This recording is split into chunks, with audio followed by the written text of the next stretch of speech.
Assalamu alaikum, grade 7. Hopefully you are all fine. So today we are going to start our 11th lecture, and our topic of discussion is disorders of the digestive system. So let's see what do we mean by the word disorders of the digestive system.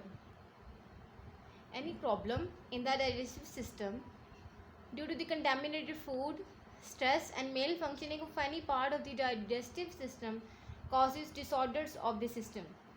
So अब digestive system में अगर कोई problem हो जाती है due to contaminated food, ऐसी food जो आप खा रहे हैं जिसके अंदर कोई ऐसी चीज़ मिल गई है जो हमारी बॉडी के लिए नुकसानदेह है, विच डिस्ट्रैक्ट और which disturbs the functioning of digestive system and the stress.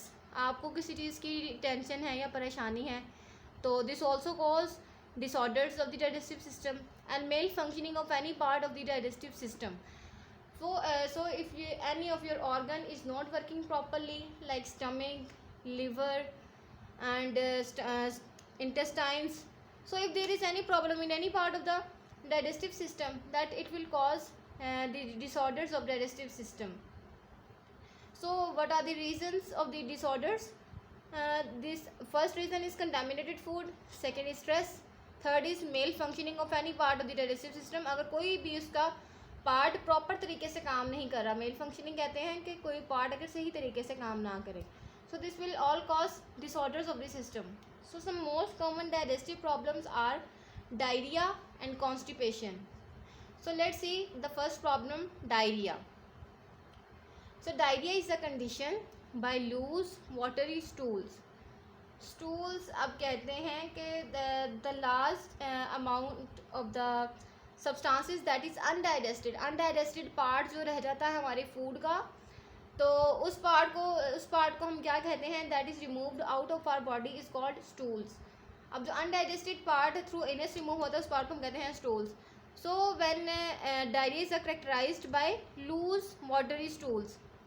A person with diarrhea passes stools more than 3 times a day. मतलब कि वो दिन में 3 से ज़्यादा दफ़ा वॉशरूम जाएगा, तो this condition is called diarrhoea. तो डायरिया लीड्स टू डिहाइड्रेशन, पानी की कमी हो जाती है. So you see that the water portion of food is digested in the last part of the large intestine. In the rectum water molecules are absorbed here. So that's why when repeated passage of stools, dehydration occurs in the body and body fails to function properly due to the lack of sufficient fluids. So next we will discuss the causes of diarrhea. So what will be the cause of diarrhea? First cause is bacterial infections. आपने कोई ऐसी चीज़ खा ली है जिसके अंदर bacteria हैं तो इससे बैक्टीरियल इन्फेक्शन हो जाएगा. वायरल इन्फेक्शंस ये भी इसकी कॉज हो सकती हैं. फूड इनटॉलरेंस, आपने कोई फूड खाई है और वो आपको हज़म नहीं हो रही, this is called food intolerance. Parasites like कोई जर्म्स कुछ हैं जो आपकी बॉडी में चले जाते हैं, protozoa type. So these are called parasites. आप अब फूड के थ्रू आपकी बॉडी में चले जाते हैं तो this will also cause diarrhoea. Reaction to medicine, कई बार आप ऐसी मेडिसिन खाते हैं जो रिएक्ट कर जाती हैं बॉडी के साथ, जो फिर बाद में आपने भी देखा होगा, कई बार आप इसी तरह बीमार हुए होंगे कि आप मेडिसिन लेते हैं लेकिन वो आपकी बॉडी के साथ रिएक्ट कर जाती हैं. तो this will also cause diarrhoea and some are intestinal diseases. So these are the causes of diarrhoea. Let's see what happens when the diarrhoea happens to you.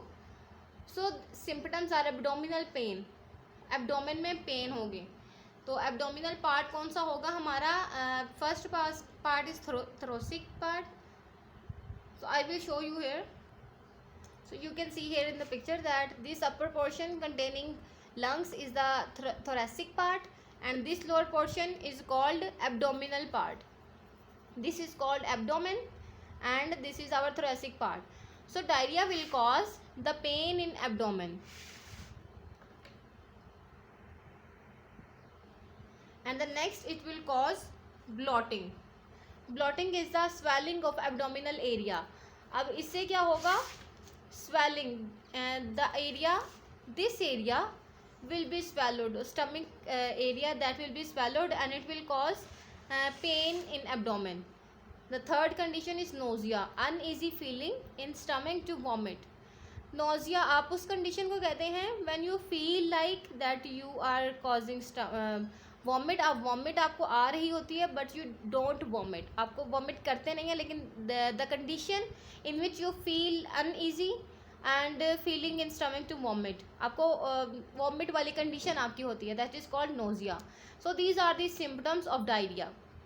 Next we will discuss the prevention. So the first point to prevent is use pasteurized dairy products. Pasteurization एक खास temperature होता है in which you boil the product till a certain temperature. अब आपने use pasteurised dairy products में कौन कौन सी products आ जाती हैं, दूध से बनी हुई जो भी चीज़ें होती हैं उनको हम कहते हैं डेयरी प्रोडक्ट्स. अब उनको एक ख़ास टेम्परेचर पे बॉईल करें. अगर आप होम लेवल पे इसको ले रहे हैं, use them at a certain, अब जैसे दूध आप पी रहे हैं तो उसको बॉईल करके पिएँ. So the second is refrigerate food because the room temperature favours the growth of bacteria. अब आप फूड को आम टेम्परेचर पे ना रखें, आप रूम टेम्परेचर पे स्टोर ना करें, बल्कि उसको आप रेफ्रिजरेटर में रखें, फ्रिज में रखें, सो दैट अब रूम टेम्परेचर पे बहुत सारे बैक्टीरियाज ग्रो कर जाते हैं. That's why you should keep them in the refrigerator. The third point is avoid raw fruits and vegetables. In the condition of diarrhoea you see that बहुत ज़्यादा मुश्किल होती है, फूड डाइजेस्ट नहीं हो रहा होता, फूड इंटॉलरेंस हो जाती है. So you must not eat raw fruits and vegetables. कच्ची सब्जियां और फल ना खाएं. Avoid tap water, use boiled water. When you are in condition of diarrhoea, do not drink tap water, always drink boiled water. आप सादा पानी ना पिए बल्कि बॉयल करके पानी पिए. Wash your hands before eating, as this is very mandatory that you should wash your hands before eating. अब ये सुन्नत भी है कि आप खाना खाने से पहले हाथ धोएं. अगर आप इन सब चीज़ों को अपनाएंगे तो फिर आप बीमार ही नहीं होंगे. So to prevent diarrhoea always try to drink fresh water. हमेशा ताज़ा पानी पीने की कोशिश करें. लेकिन अगर आप इन डायरिया को ही अवॉइड करने के लिए आप फ्रेश वाटर पिएँ. लेकिन अगर आपको डायरिया हो गया है तो then you must use boiled water. If someone catches it, he or she must drink adequate amount of water, preferably mixed with essential salts and some amount of nutrients to make up for the loss. In many cases, further treatment is unnecessary. If you see that when you catch up diarrhea, जब आपको diarrhoea हो जाता है, what should you do? You should drink boiled water and mixed it with. You can see that in homes, this remedy is often preferred that. आपके घरों में आपको boiled water के साथ ORS मिला के दिया जाता है, या जिसको आप नमकोल भी कह सकते हैं. So this is the preventory measure that you should do to avoid the loss of fluids in the stomach. So अब जब हम ये एसेंशियल सॉल्ट्स के साथ इसको मिक्स कर लेते हैं पानी को, then we do not need further treatments. So this is by this treatment you can be healthy. So we have discussed diarrhea, its causes, what are the causes. There are some infections, some intolerances, and its symptoms. Abdominal pain, आपके stomach में pain start हो जाती है, nausea, bloating, and then we discussed prevention. किस तरह इसको prevent किया जा सकता है, किस तरह हम डायरिया से बच सकते हैं. So that's all. This is our today's lecture. I hope you understand today's lecture. And I will give you homework from the exercise. So let's see. So look at the question number 5 from the page number 99. The question is given. Write the symptoms, causes and reasons. Causes or reasons, prevention or medication of diarrhea and constipation. You will just write the causes and symptoms of diarrhea, which as we have discussed it today. And the next lecture we will discuss constipation. So you will write the answer of constipation in that lecture. So till then, learn it and write it on your notebooks. So take care and Allah Hafiz.